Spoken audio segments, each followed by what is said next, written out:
whose houses were demolished in October 2021 are still living in tents as the government remains mum on their fate. The residents are currently living in abject poverty as hunger, diseases, early pregnancies and insecurity remain rampant in the area.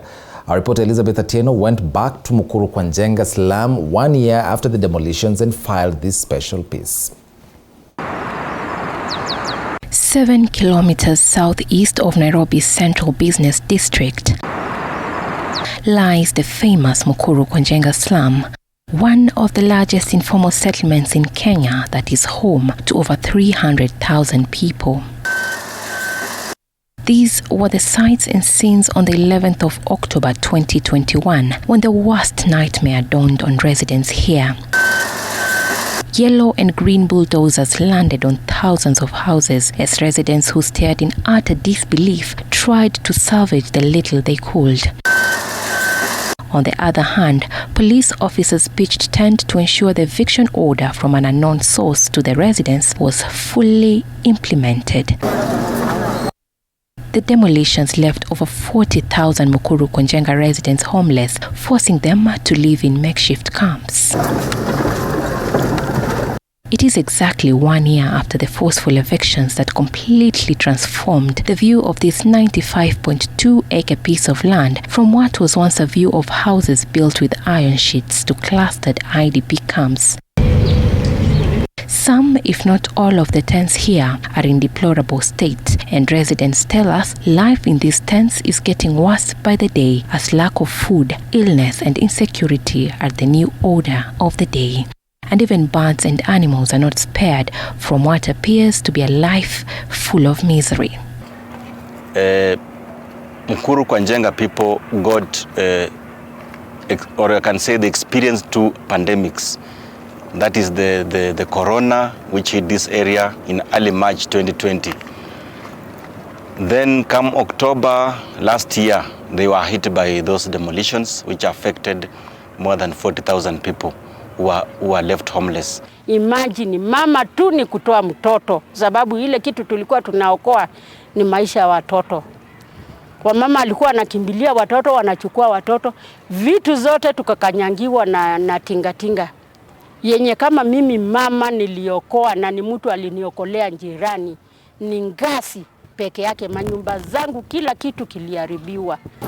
Na ile kubomolewa imebomolewa hapa ilikuwa mbaya kwa sababu hakuna notice.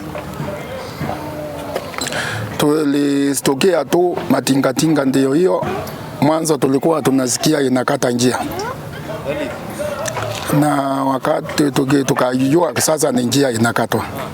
Lakini baada ya hayo ulikuwa unastokea kama uko kwa nyumba ama umetoka kununua vitu yako tule twa biashara, ukikuja unakuta nyumba hata hujui mahali iko, imepomolewa na kila kitu imeenda. Nilikuwa naishi hapa Njenga Saisol, nyumba yangu ilikuwa hapa, tulibomolewa, nikaenda pale, na kwa saa hii niko na kijana mgonjwa ambaye saa hii ako na shida ya mgongo, ako na spinal tumor, haezi tembea. 43-year-old Leah Wairimo is a mother of 5. We find her peeling some unripe bananas as her hungry children sit right beside her, eagerly waiting for the meal. Wairimo tells us this is going to be their only meal for the day, as is always the norm. Kama sasa hivi le tunatengeneza hii.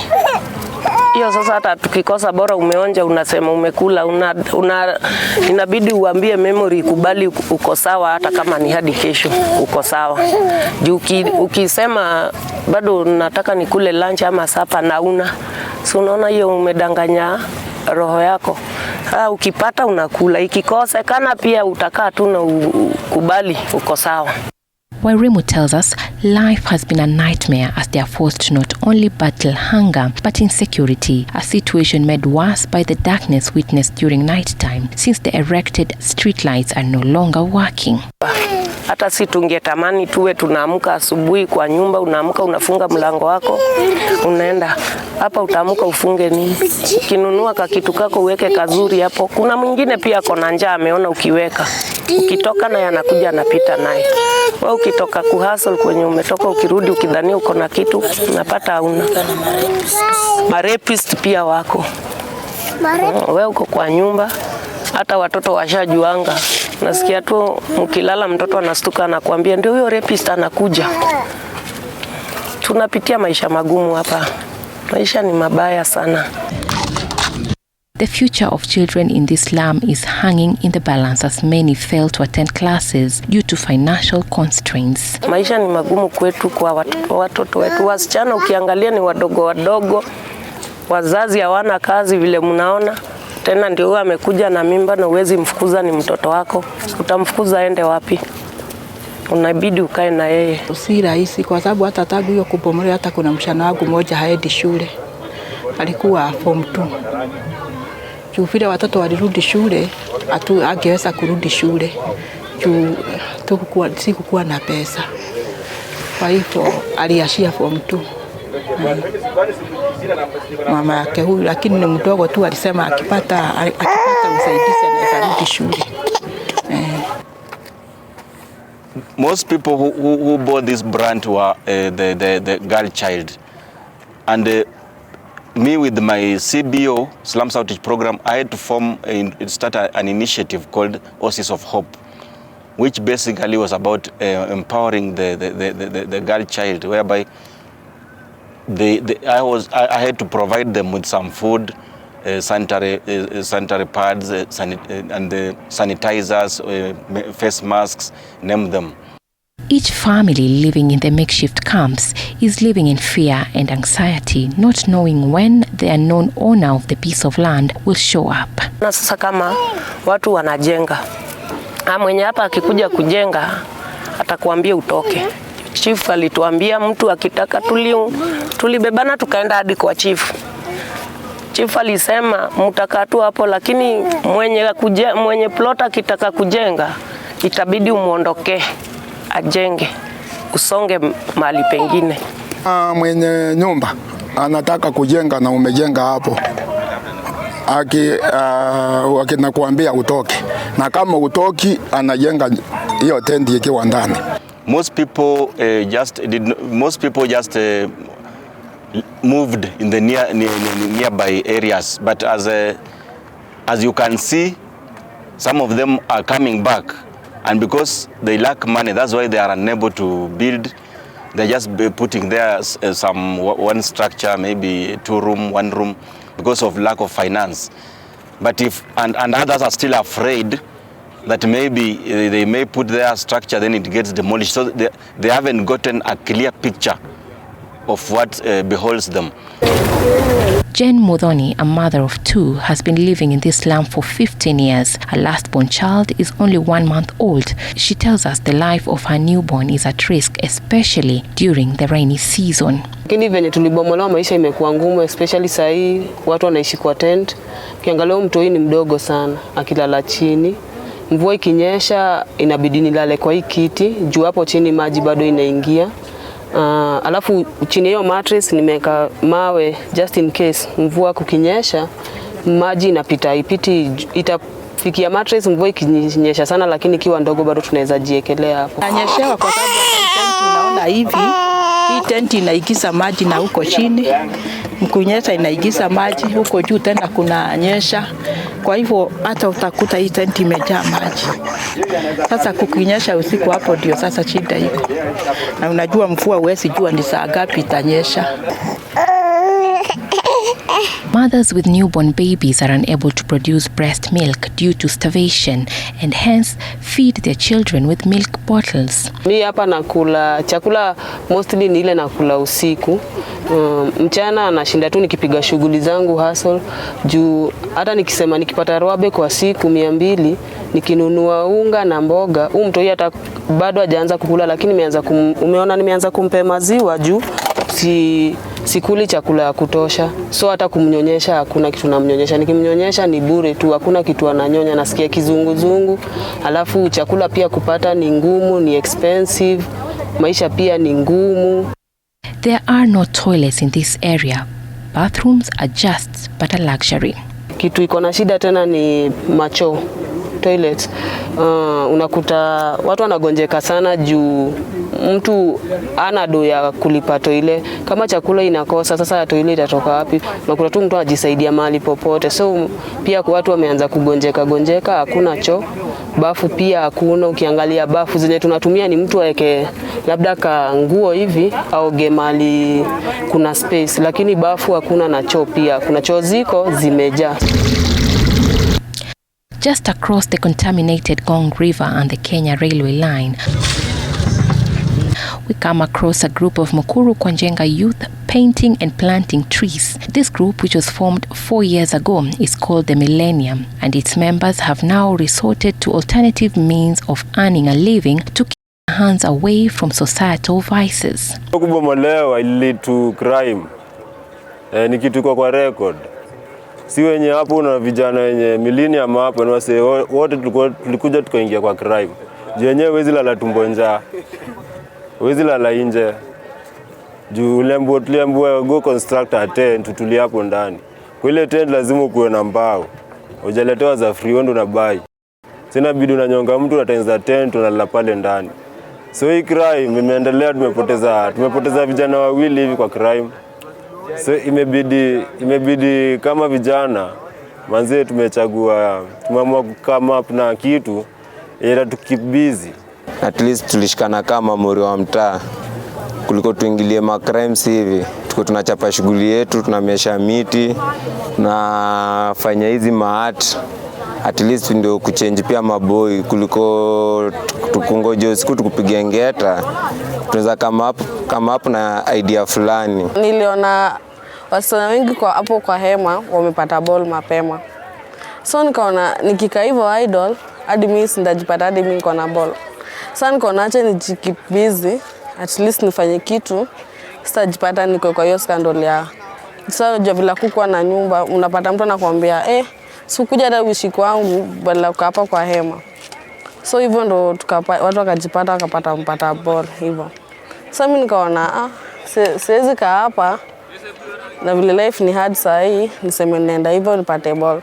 Nikasema acha niungane na hao vijana tulivyosaidiana kimaisha. Youths here decry police brutality, further claiming that security officers whom they thought would be their protectors have proven to be their worst enemies. Unapata kuna maaskari wanatuharas pia. Unapata manze wewe tu uko shughuli zako, labda unaenda kutafutia wanyama wako chakula. Unapata amekushika tu bure, amekuwekelea makosa za bure, unaona? Polisi alikuwashazwe huyu kijana ni wa crime, kijana yani anakujudge na vile unavaa kwanza. Anakujudge na vile kichwa chako labda uko na dread, anakuangalia hivi anajimezea tu, huyu ni gwangi, huyu ni mwizi. The group members tell us their life was far much better before the demolitions. They kept pigs, chicken and goats, which secured them a daily income. However, all their businesses died due to the demolitions. Napata tulikuwa tumeanzisha project hizi kadhaa hapa ghetto, zikabomolewa, unaona? Jilikuwa tu kigaflo, unapata tumechapa shughuli, tumeamua kujituma kidogo. Tingatinga ndio hiyo sijui ilitokea wapi, katoa kila kitu, faida zetu. Tulikuwa hadi na manguruwe, bedha tulikuwa mafarmers, tulikuwa na nguruwe kambao, mbuzi kinde nikikumbuka, zote zilifyekwa na tingatinga. Mimi nilikuwa naweka kuku. Project yangu nilikuwa naweka kuku. Tulikuwa tumeka kuku huko ghetto huko ndani. So mimi nilikuwa hiyo sekta ya kuku, tunalesha hizo kuku zikishapata mayai tunauza. So vile ghetto ilibomolewa, kuku zote zikaibiwa, zingine zikakufa, zikapotea. So ndo nikarudi zero. Sasa vile nirudi zero, ikakuwa challenge kubwa sana. Their vision is to make this site attractive enough and help discover talent from other youths in the area whilst curbing the impacts of climate change through the tree planting initiative. Place tunaitengenezea community. Tunadai badala watu wao kwa wanacheza road, unapata watu wao sijua kwa railway, unaona hizo risk. So tumeamua kuwatengenezea hapa kapak kiasi tu manze ile support yenye tulipata. At least watu wao kwa kama hapa wanachezea hapa, wanapiga hapa picha na wao wanaweza kama hapa kuimbia. Hapo unaweza imbia, unaweza toa shoot yako. Unaona inaweza at least kuliko kukaa hivi idle tu. Hii historia ya climate change ni kitu global. Hii kitu na affect ulimwengu mzima. So sisi tumeona kaa sisi pia sisi tu participate mahali, tunaweza shikilia mahali to change. Tuache kuonekana kama vijana yani kwa mtaa ni watu yani watu wa kufanya vitu mbaya. They are also seeking to attract more youths in slums to join the group as they call for support to oversee the project's completion. That is just but a summary of what life has been like right here at the Mukuru Konjenga slums after 40,000 residents were displaced almost 1 year ago after their houses were demolished in October 2021. They are now calling on the new regime to restore peace and normalcy in the area as they seek to strike the balance between lives and livelihoods. So tungeomba pia support kwa watu wenye tuliwachagua. Cause hapa tangu tuchagua waeshi si hatujaiwaona. Mtu kama wewe unafahamu kishika area kai anawasupport na mti, unaona? Anawaambia vijana wenyewe fanyeni kazi, mimi mtawapea mti. Mwingine anajitolea anasema mimi nitawapea rangi. But hii ni kitu yenye sisi tumejitolea. Wenye tulichagua lazima president wetu akumbuke Mukuru Konjenga, kuna wenye wanaumia na wanateseka vibaya sana. Kwa sababu ukiona mahali tumepikia isipokuwa serikali isaidie, hatuna uwezo mwingine. Tunanyeshewa tukae kama wale wana Kenya, wale wananchi wengine, kama ni Waitiki Way ikuwe namna hiyo. Tukuje tungawiwe hii shamba, tujengewe kama Waitiki Way, maisha iendelee. Wanjuku wetu wao wanaona chenye wamadhe kama sisi chenye walikuwa wanafanya Mukuru. The residents are now holding on to hope that someday life will get better and they will have decent roofs over their heads as well as doors to keep away the life of misery they are currently living. Elizabeth Atieno, TV 47 from the Mukuru Konjenga slum, Nairobi.